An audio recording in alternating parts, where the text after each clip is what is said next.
અમરેલી શહેરના college ચોકથી housing board road પર આવેલા નારણનગર આઈટીઆઈ સામે વિસ્તારમાં રહેણાંક મકાનમાં ખુલ્લેઆમ ચાલી રહેલા ગેરકાયદેસર હોસ્ટેલ અને ગેસ્ટ હાઉસના કાળા કારોબાર સામે સ્થાનિક રહીશોમાં પ્રચંડ રોષ ફાટી નીકળ્યો છે. કાયદા કાનૂનની એસી-તેસી કરીને ચલાવાતી આ જોખમી પ્રવૃત્તિ સામે લાલ ઘૂમ થયેલા રહીશોએ જિલ્લા કલેક્ટર, જિલ્લા પોલીસ વડા એસપી અને નગરપાલિકા ચીફ ઓફિસર સમક્ષ સીધો મોરચો માંડી ઉગ્ર આવેદનપત્ર પાઠવ્યું છે. આવેદનમાં ખુલ્લો આક્ષેપ કરવામાં આવ્યો છે કે સ્થાનિક શખ્સ હિંમતભાઈ આણંદભાઈ સોડિયા દ્વારા કોઈપણ સરકારી મંજૂરી કે ફાયર એનઓસી વિના રહેણાંક મિલકતનો બેફામ કમર્શિયલ ઉપયોગ કરીને લોજિંગ બોર્ડિંગ, ટ્યુશન ક્લાસીસ અને ભોજનાલય ચલાવવામાં આવી રહ્યા છે. ભોજનાલય જેવા અતિ સંવેદનશીલ સ્થળે અગ્નિશામક, ફાયર સેફટી સાધનોનો સંપૂર્ણ અભાવ હોવાથી ગમે ત્યારે સુરત જેવો ભયાનક અગ્નિકાંડ સર્જાય તેવી ગંભીર દહેશત તોડાઈ રહી છે.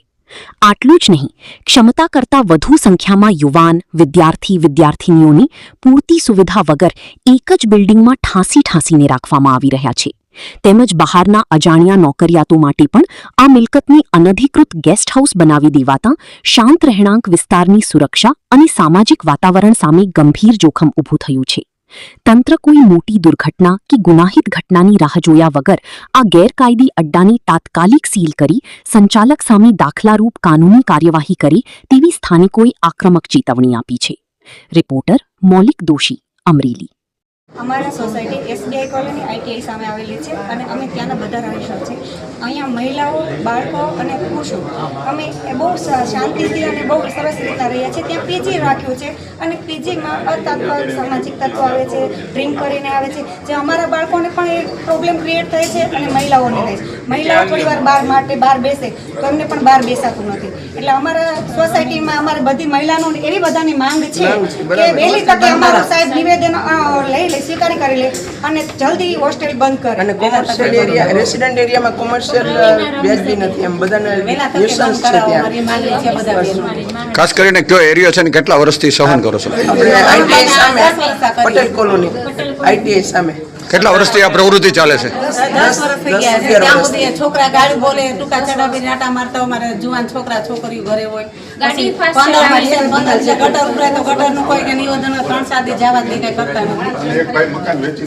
અને એક મકાન વેચીને એ લોકો લઈ લીધું, મકાન વેચીને જતા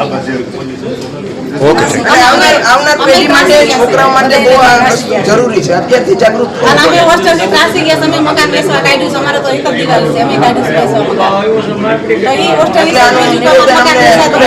સારી રીતે આપે, સંતોષકારક જવાબ મળે. હોસ્ટેલ હિસાબે મિલકત વેચાતી નથી અને અમારી મિલકત હોસ્ટેલ હિસાબે વેચાતી નથી. અમે કાઢ્યું છે, એક વર્ષથી વેચાય. તમારે રાત્રે વહેલા તક હોસ્ટેલ બંધ કરાવો એ અમારી માંગણી છે બધાની સોસાયટી. Okay, thank you. છોકરા છોકરી ઉભા અને ગમીના પાનના પિસ્કાર અમારે બંધ કરો. આઈટીઆઈ સામે આવેલ સરદાર પટેલ નગર અને નારાયણ કોલોની, આ બે સોસાયટી વિસ્તારની અંદર એક બિનઅધિકૃત હોસ્ટેલ અને પીજી સેન્ટર ચલાવે છે અને ત્યાં એટલો બધો અવર જવર ને ત્રાસ છે લોકોને.